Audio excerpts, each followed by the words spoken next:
In the 1970s and early 1980s, the Gemini Lounge, a modest bar located at 4021 Flatlands Avenue in the Canarsie section of Brooklyn, New York, became one of the most notorious criminal hubs in American mafia history. Far from serving only drinks, this establishment became the centerpiece of a brutal and highly efficient murder operation conducted by a crew within the notorious Gambino crime family.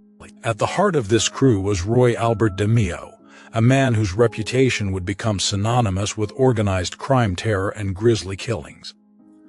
Originally a simple neighborhood tavern, the Gemini Lounge transformed over time into much more than a social club. It became a headquarters for car theft rackets, narcotics distribution, and one of the most efficient body disposal operations ever known in mafia history. Law enforcement would later describe the activities connected to this lounge as unparalleled in their brutality and sheer volume.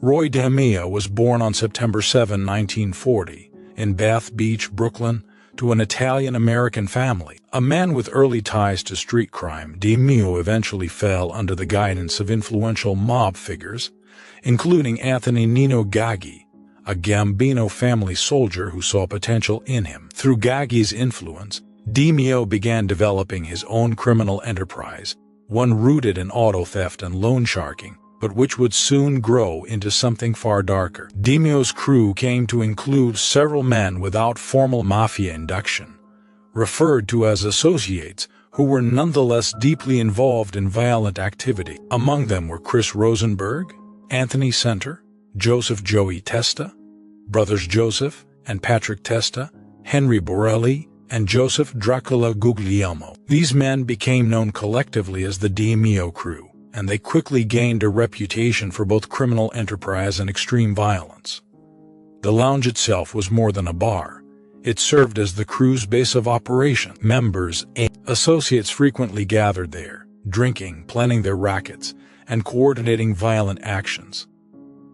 A back apartment above the lounge, dark, private, and discreet, became known among crew members as the site of their grisliest work. It was here that many of the murders associated with the Gemini Lounge took place, often conducted with chilling precision. What made the DeMeo Crew especially feared was not only the number of murders they committed, but the systematic, methodical way they carried them out. This became known as the Gemini Method, a chillingly efficient technique that combined secrecy, precision, and grotesque dismemberment.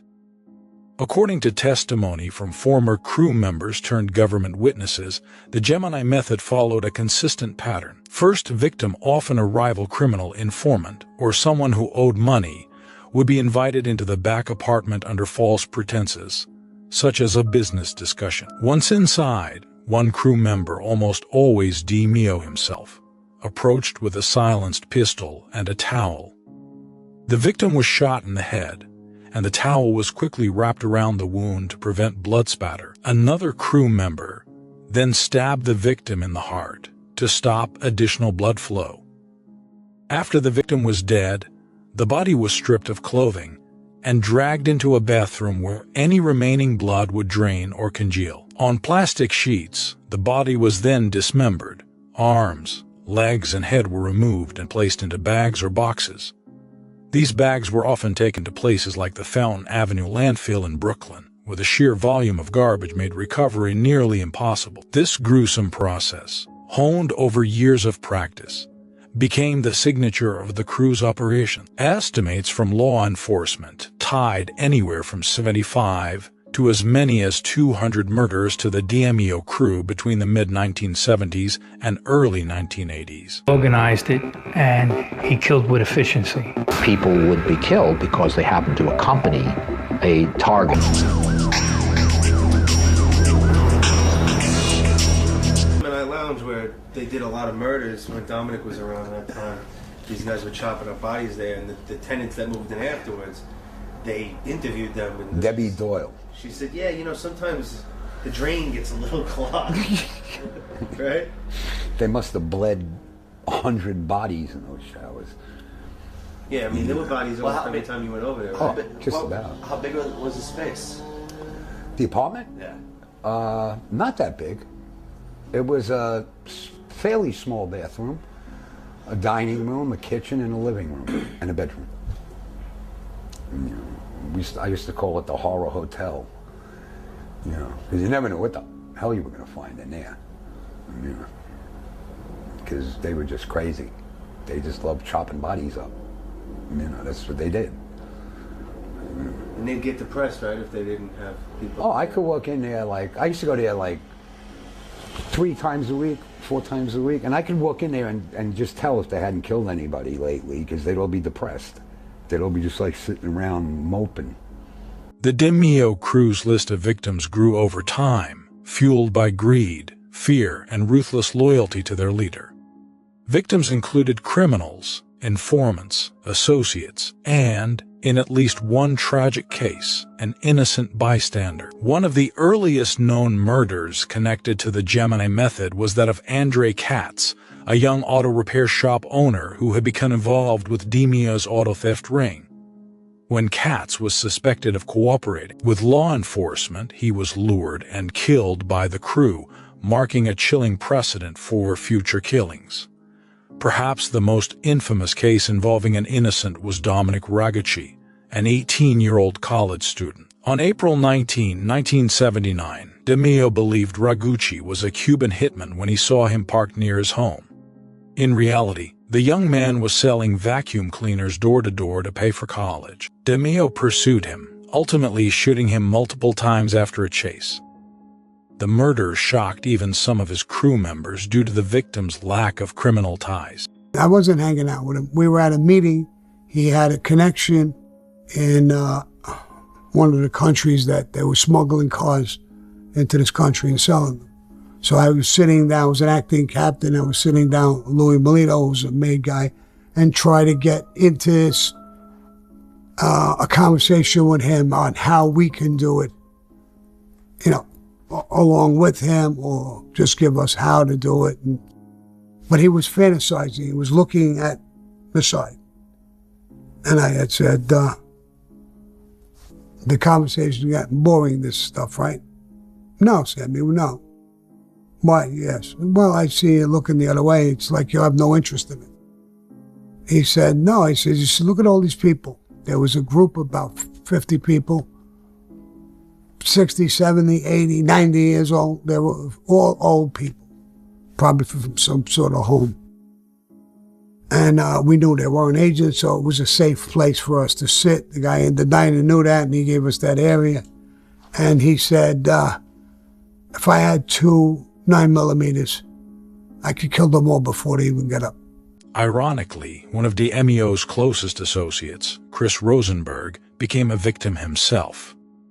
Tensions with Cuban drug dealers and internal disputes led DeMeo to kill Rosenberg on May 11, 1979, in the Gemini Lounge. Rosenberg's death underscored the ruthless internal politics of the mob world, where loyalty was often temporary.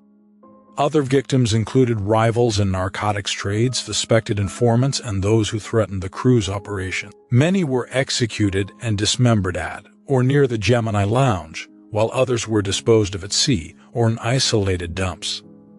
The DeMeo crew comprised men who were feared for their ferocity and efficiency. Roy DeMeo was the leader and architect of the Gemini Method.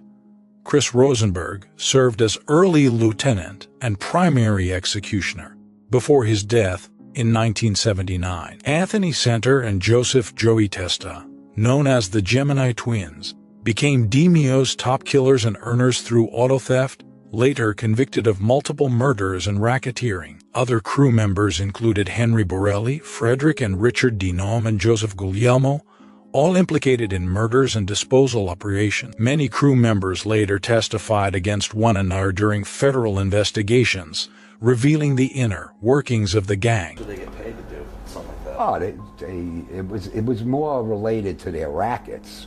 It wasn't contracts. It was just related to what they were doing. Like if somebody was fucking with their business, they would whack them. Or if they were impeding on something. Like what business? I mean... Well, they had the car business, pornography, drugs. Tell them what they did to Andre Katz. They took him to the Pantry Pride in Queens, and they chopped him into pieces. But before they did that, they put his head in a trash compactor. That's how they killed him. Remember in the basement of the supermarket where you put the I know, cardboard? exactly. We all went in one of those. And what was funny, when I saw the autopsy photos, Frank Pagola showed me the autopsy photos, and what happened was when they found the pieces, the coroner put them together in the back of the parking lot behind the pantry pride. So you see like an arm over here, an arm over there, torso, legs over there, and then you see the head. It looks like a fucking pancake, you know? Yeah, that was over stolen cars and drugs, that whack. But that was the first one they did. And then they learned a lesson, because what they did was they threw the parts in a dumpster. Despite the crew's efforts to conceal evidence, the sheer number of missing persons and unsolved murders eventually drew the attention of federal and city law enforcement. By the early 1980s, a joint task force began piecing together connections between disappearances and the Gemini Lounge's criminal operation. Key to the prosecution was the testimony of members who turned state's evidence, including Frederick Denome and Dominic Montiglio, who revealed detailed descriptions of the Gemini Method and how the crew operated. In 1984, a sweeping 78-count indictment was filed against 24 defendants, including DeMeo crew members and high-ranking Gambino family figures such as Paul Castellano and Nino Gaggi, alleging racketeering, car theft, drug trafficking, and murder. The internal dynamics of the mafia proved as lethal as law enforcement. As pressure mounted, tensions within the Gambino family grew. Castellano, concerned about DeMeo's notoriety and the task force's investigations, eventually sanctioned DeMeo's assassination. DeMeo was killed on January 10, 1983, shot to death, ending the reign of one of the mafia's most feared figures. Well, they were going to do that. They were going to make everybody disappear that they could. You know, He was a real liability. yeah, You said he was a real nutcase too, huh? Yeah, he was psycho. yeah. It was like, I tell you, we were playing handball by Chris's apartment in Bella Harbor, and we left Chris, Anthony, and Joey Dracula, and we left together. After his death, prosecutions continued. By 1989, several members of the DeMeo crew were convicted of murder and racketeering. Anthony Center and Joseph Testa received life sentences for their roles in multiple killings. Prosecutors described the DeMeo crew as the most violent crew ever prosecuted in federal court. Other crew members met varying fates. Some were murdered, others died under mysterious circumstances, and a few served time or entered witness protection. The Gemini Lounge building itself later became a storefront church, its gruesome past hidden behind a new facade. The Gemini Lounge case remains a chilling chapter in true crime history, an extraordinary story of how organized crime can evolve from mere racketeering and theft into cold-blooded, systematic killing. Books like Murder Machine and memoirs from family members of crew members have kept the story alive, providing unprecedented insight into one of the most violent mafia crews ever known. Unlike more famous mob tales focusing on power struggles and big weddings, the Gemini Lounge saga stands apart for its gruesome efficiency, the scale of killing, and the psychological depths explored by both perpetrators and investigators. The Gemini Method, with its industrial approach to murder and body disposal, has fascinated and horrified audiences, a terrifying reminder of how organized crime can operate in the shadows, just out of sight of everyday life.